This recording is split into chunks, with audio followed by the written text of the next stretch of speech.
Welcome to the Registered Investment Advisor Podcast, where financial services marketing expert Seth Greene interviews experts, executives, and top producers to share can't-miss tips on how they successfully manage their financial service firms, grow their businesses, create great relationships, and influence the industry. And now, here's your host, Seth Greene. Welcome to the podcast. This is your host, Seth Greene. Today, I've got the good fortune to be joined by Jeff Gill of Peak Mutual. Jeff, thanks so much for joining us. Thanks for having me, Seth. It is our pleasure. Let's go back in time just a little bit. How did you get into the financial services industry in the first place? Well, I took my test back on in September of 2001, and I started with Mutual of Omaha at that time. So that's when I started in the financial services industry. What inspired you to take the test and go to work for Mutual of Omaha? Well, you know, I had at that time they had some of the best training in the industry at that time, and decided at that time I wanted to be in the financial services industry. I was transitioning from the oil and gas industry. That has peaks and valleys, and I wanted to transition into a career that I could be close to my family and build a business. Awesome. And obviously that was 20 plus years ago. Can you talk a little bit about your journey from Mutual of Omaha to Peak Mutual? Well, as in everything, not everything is roses when you first start out. So I did transition over to Northwestern Mutual, and I found a home there. I enjoyed working with Northwestern Mutual, got a lot of extensive training in advanced cases, and I worked there for about 3 years. And at that time, I decided to go on my own and as an independent agent without the limitations of proprietary products that limit the options for your clients. That makes a lot of sense. And how long ago was that? How long ago did you go independent? That was right at 2005. Okay, so most of your career you've been on the independent side. What has been your biggest challenge over the last 15, 20 years?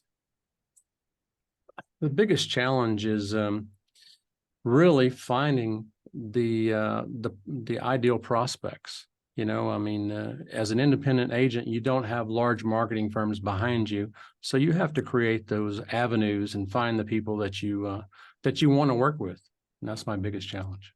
Awesome. Who is an ideal client for you? Well, currently, I work mostly with federal employees. I chose federal employees because they're the average American. I enjoy working with that clientele. And they need a lot of help planning their retirement. Now, they do have a lot of benefits that the typical American does not have, such as pensions and things of that nature, and steady employment. But at the same time, we all know that as things progress into your last retirement years, you need to properly plan, and they don't have those resources readily available to them unless they seek outside counsel. What are some of the biggest misconceptions they've got about retirement planning that you're helping them dispel and helping them solve? Well, many of them are fairly conservative in their investment thinking, and the last 5 or 10 years, they'll, instead of being all aggressive in their choices and their investment choices, they'll go extremely conservative that last 5 or 10 years, going into bond funds, things of that nature, and which is nothing wrong with protecting yourself, but you need to have some kind of upside potential. So we help them, guide them there. And lastly, the biggest thing that's plagued Americans nowadays is debt. So I'm finding many of my near retirees within, say, 5 years of retirement may have debt loads of $5,000, $6,000, $8,000 a month in debt load.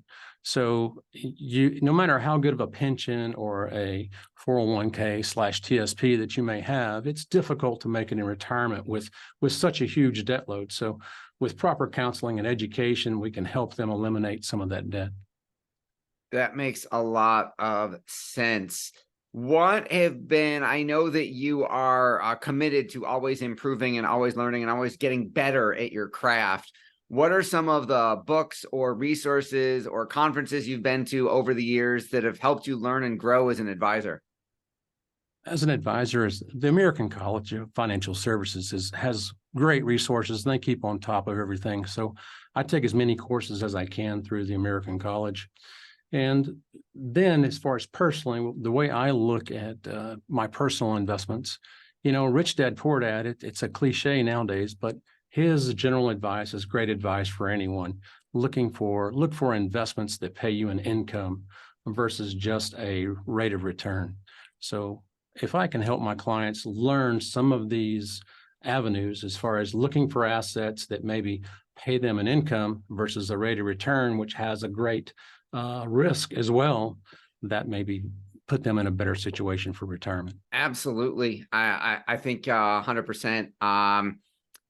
Now, when it comes to today's market environment, which has, been quite volatile over the last 5-10 years, how has that affected your advice to clients at all? And what have you, we're not asking for any specific advice on this podcast, but what advice have you given clients throughout these tumultuous times? Protect yourself from downside risk. Learning in my career early on with Northwestern Mutual and Mutual Omaha, you're taught to advise clients, balance portfolios and whatnot, and different mutual funds. And it's hard to sit back and watch them take a 20 and 30% hit. So my current clientele is 50 plus, and typically you see someone 50 plus take a 40% hit. They may not recover from that before they plan to pull the retirement strings, and it may prevent them from retiring when they want to. So that's what I really look at today, is protecting the downside risk and choosing assets that are more income generated. You mentioned the debt load. How do you advise clients who are struggling to find a balance between saving, investing, paying off debt, and actually trying to enjoy their life? Right. I learned the Dave Ramsey system many years ago, and I actually went through it, and it's a difficult program for a client to complete, because you have to crunch your lifestyle down so much. So what I teach clients nowadays is we're going to try to maintain your lifestyle, but look in other avenues that we can free up some capital to pay off your debt. And I have a process that I use. It's a process, it's a system, and then it's also backed with a software. And we run our clients through that and trying to come up with an avenue of eliminating the debt as quick as possible. I mean, I have one client that will have them debt-free, 6.5 years, $2.1 million in debt. Now, Wow. He does have a sizable additional income that he can put toward it, but it works great, and clients really enjoy it, because it's a step-by-step process that we hold our clients' hands with. That's absolutely incredible. How do you tailor your financial advice based on, your different clients' needs and life phases and desires? Well, that's kind of hard to put in one category, because everyone is different. When you speak with someone, some people just want to stay at home and limited travel, and some people have these ideas of traveling the world and doing different things. We have to look at what their total assets are and what's reality. And sometimes those decisions aren't easy to have. So this is where, if especially with a federal employee, when they come into retirement, they have a good pension. They have, if they've been saving correctly, a nice TSP that can generate income, and maybe even they have a rental property or something. But if they have a high debt load, that's going to really restrict them. So the best thing that I can do, and the highest return on investment that I can give them, is eliminate all their consumer debt.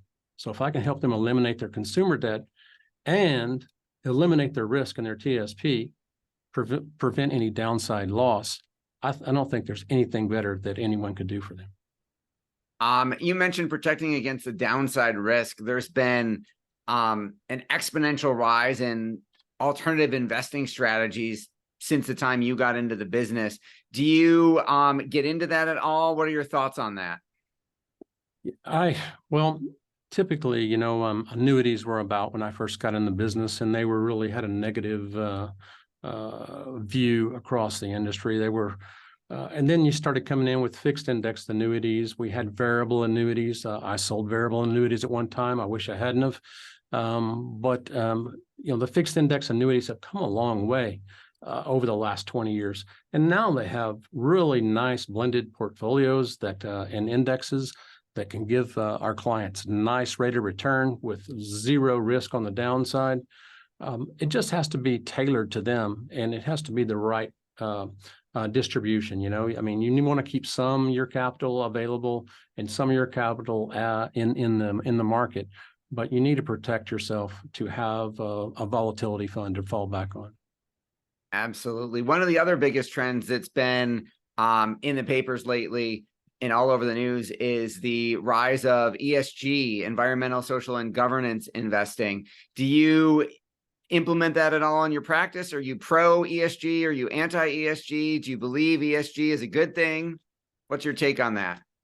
I don't look at it in my practice, to be honest with you. Awesome. And what are you doing now that you think is going to change, if anything, over the next 5 to 10 years? Where do you kind of see the future of your practice going?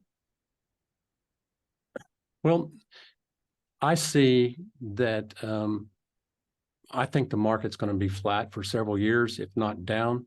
So I think that the opportunity to help clients, if they'll work with an advisor before it happens, before any downturn happens, that's where I see the biggest opportunity. And you'll help those clients throughout if we can maintain that. And then secondly, eliminate the debt. I mean, the debt load of over the last 4 years has grown by $4 trillion to the consumer. So it's just growing and growing. So that's one of the biggest opportunities we have. You have a passion for working with families who have children with special needs. Can you talk a little bit about that? Yeah. Well, things come about in life that you may not always expect. I do have a son that's he's got some challenges, and it's tough for families to have those conversations with anyone. And I've developed the ability to do so. It's something that you really have to have empathy and understand what the parents go through. It's not just sometimes you feel guilty, you shouldn't, but there is special challenges. My son is 3 years old and I'm 55, so I have to make special planning arrangements just in case I'm not able to complete everything for him. So I really enjoy helping people in that need help with that. Your passion is obvious. What do you like best about what you're doing? I'll tell you, Seth, it's putting people in a better position than they were the day before they met me. So that's all we're here for. When your client, we have a Zoom meeting and when the screen comes up and they're smiling, they're glad to see you, that feels good. Because having good conversations and moving in a path forward, we're all in different stages in our lives. But the ability to help someone and without judgment and work through a process, it doesn't, nothing has a time frame. But as long as you're moving forward, that's the best I can do for them. That was beautifully said. You are also part of nationally recognized estate planning attorney Stan Miller's #1 best-selling book, Your American Legacy. Share a little bit with us about your passion for legacy planning. Well, it kind of goes back to what I just stated. My wife is 16 years younger than I am, so almost 17. We have 3 young children. And when you wake up each day, you want to have the best for them. And the journey that my wife has given me with our marriage and our children, it's I couldn't pay her enough for it, but I wouldn't want to leave her in a bad position. So my goal is to leave them in a great position. I don't want my children to not have to work, but I want to give them the education to provide for themselves and be good people and help others. And that's the biggest legacy that I could give them. It's not leaving them, $5 million, $10 million a piece. It's leaving them the education to live their life to their fullest. And you've got a upcoming podcast yourself about navigating freedom in federal retirement. Can you talk a little bit about that? I do. And what this podcast is about is helping federal employees maximize their retirement and maximize their financial future. So we'll be going live on November the 7th, and something I've been working really hard on and very excited about. Having some very good guests where we're having guest speakers that are experts within the field of helping federal employees or who have been federal employees or who have influence on federal employees. So it'll be a great resource for my clients. Well, we greatly appreciate your time. We know it's incredibly valuable for our folks watching or listening who want to learn more about you, Peak, and the podcast. Where are the best places to find you? Well, we have peakmutual.com, and we have another website at Peak Financial Network. It's generated on helping our federal employees. We're also on Facebook, Twitter, LinkedIn, and Instagram. All right. This has been Seth Greene with Jeff Gill of Peak Mutual. Jeff, thanks so much for joining us. Thank you, Seth. Thanks, everybody, for watching or listening. We'll talk to you or see you next time. 49 faces looked to him in triumph. Over the last 12 months, they had each taken turns and promoted his business for a week at a time, driving over $987,342 in revenue. What if you had a network of 50 centers of influence who promoted your business every week for a year? Grab your copy of the #1 Amazon best-selling book, The Ultimate Guide to Growing Your Business with a Podcast, at 33% off the Amazon price by going to ultimatepodcastbook.com. Again, that website for 33% off the Amazon price is ultimatepodcastbook.com.